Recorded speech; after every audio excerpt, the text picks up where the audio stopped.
Assalamualaikum warahmatullahi wabarakatuh. Perkenalkan, nama saya Guntur Setiawan, Ketua Umum Perhimpunan Pemuda Penegak Hukum. Terkait masalah politik uang, memang sudah menjadi fenomena yang ada di Indonesia pada saat pemilu, pilkada, dan juga pada saat pemilihan RT. Politisi itu hanya memanfaatkan kebutuhan ekonomi masyarakat yang kurang mampu demi menjaga kepentingan politisi itu sendiri. Negara yang selalu mengedepankan demokrasi, dengan hadirnya politik uang ini dapat merusak demokrasi itu sendiri. Ironisnya bahwa politik uang itu sudah dianggap wajar oleh kalangan masyarakat yang ada di Indonesia.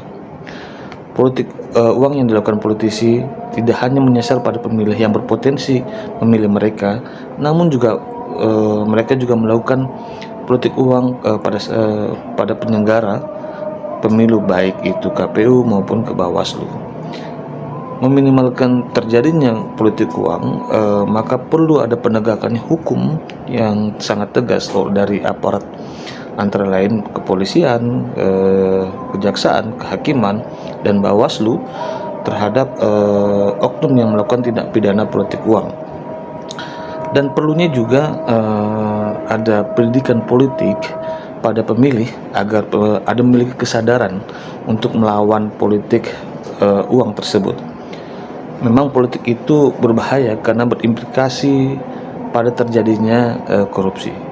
Jadi kami mengajak dan menghimbau kepada masyarakat secara luas guna mencegah dan dapat menolak praktek uang karena akan merusak tatanan demokrasi kita sendiri. Itu yang mungkin yang bisa saya sampaikan, kurang lebihnya mohon maaf. Terima kasih. Wassalamualaikum warahmatullahi wabarakatuh. Assalamualaikum. Tabikun, saya Benny Uzair menghimbau dan mengharapkan kepada masyarakat Provinsi Lampung menjelang pemilu pada tahun 2024, kita sama-sama menghindari politik uang, karena politik uang itu memberikan pelajaran tidak baik untuk kita masyarakat.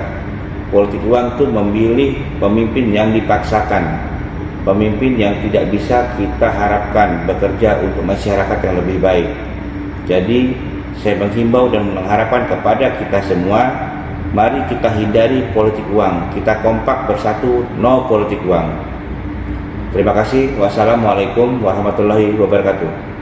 Hari ini demokrasi di Indonesia sudah cukup baik, namun tercederai dengan orang-orang yang melakukan tindakan-tindakan tidak baik ketika pemilu. Mereka melakukan praktek yang disebut dengan money politik atau yang kita sebut dengan politik uang, memberikan siraman, membagi-bagi hari H-1 atau mungkin pagi hari sebelum pemilihan dengan berharap masyarakat dengan diberinya uang dan mau memilihnya sehingga dia bisa duduk di atas sana. Teman-teman semua, kondisi seperti ini membuat Indonesia dalam kondisi gawat darurat. Kenapa? Karena orang yang baik hati, orang yang jujur, orang yang memikirkan kepentingan rakyat, dan orang yang pintar tapi tidak ada uang, mereka berpotensi besar untuk tidak terpilih. Sedangkan mereka yang melakukan praktek-praktek money politik dengan kekayaannya, dengan hartanya yang besar, dengan sponsor besar di baliknya, yang kita tidak tahu apakah baik hatinya, yang kita tidak tahu apakah jujur dia orangnya, maka melakukan praktek-praktek money politik sehingga bisa terpilih, dan apapun bisa terjadi di negara kita ini bila orang-orang yang tidak berkompeten menduduki posisi-posisi strategis. Teman-teman semua, saya mengajak teman-teman dalam pemilu 2024 ini agar menjauhkan diri dari praktek-praktek politik uang. Jangan terima jika ada yang menyodorkan, dan tentunya jangan dipilih mereka yang menyodorkan.